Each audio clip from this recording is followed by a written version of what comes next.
There is a door we all come to, one that protects the facts and truths that hold our reality together from that which floats beyond reason and sanity. Once we walk through that door, nothing is ever the same.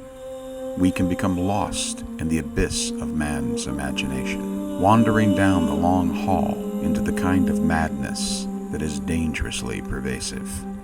Infected with a delirium most foul and contagious until we are all unable to navigate our way back to what is real. It is here where we find absurd conspiracies.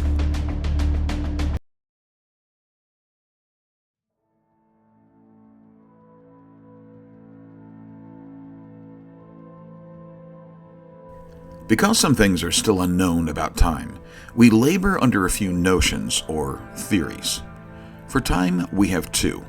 One, we think of time as immutable. What has been, what will be, is in the future. And two, there is the quantum world, where the past and the present and the future are all happening at the same time, and absent of the block that causes us to order these things in a linear fashion. We could move freely between these states, enjoying our teens on Monday and then the relaxation that comes with retirement on Tuesday. But perhaps there is a third option, one where time and reality are solid but are vulnerable to being hacked. And in fact, some have come to believe that there is a code or key that would allow a person to open these doors between the past and the present and the future at will and for any reason. They also think that there are those that have been doing this for a very long time. Yes, well, reality is nothing more than an agreed upon set of conditions, parameters, and such that provide the basis for our existence. We agree upon gravity and time and these things, but they might only be as real as we make them.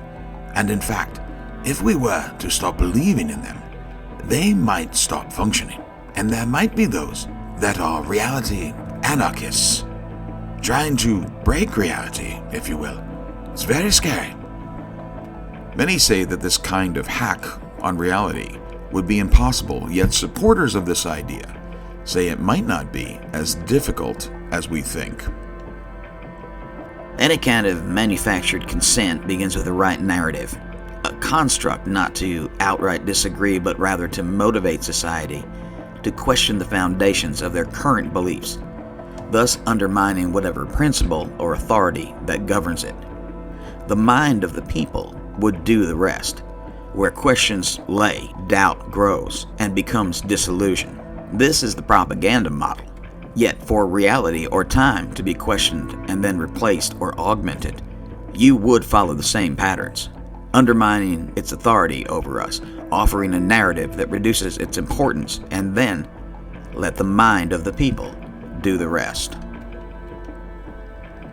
And they say that if enough people question time or reality, these things will become less powerful in our human experience. The fabric of time and reality would become more malleable. Yet how would we know if this was happening? To that they offer some events in history as proof that this program has been in place.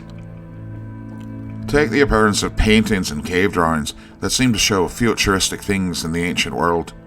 Batteries used for gold plating found in Iraq 5,000 years old. These things could be there because of the cracks in the fabric of time-space, things that would slip through and be seen by people of the day.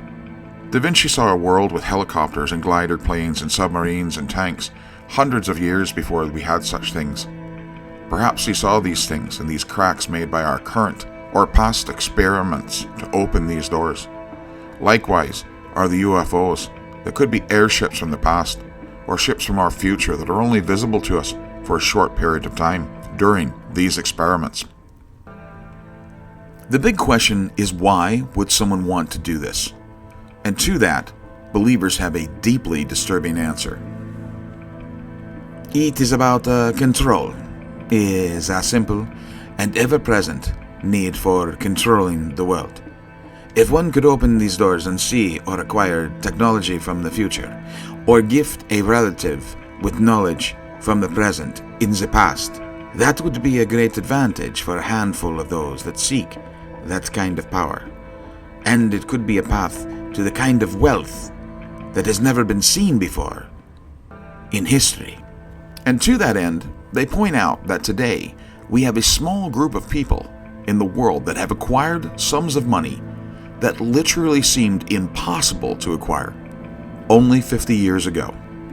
Technology has ramped up over the past 100 years at a speed never seen in history.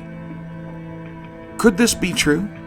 That a handful of people have found a way to open a back door into the operating system of reality and can at will open any file from any time?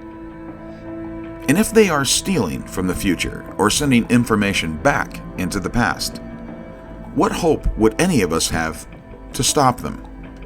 Believers say that these time bandits that peek through these cracks, ones that they have encouraged us to create, that they will be our masters, if they are not already.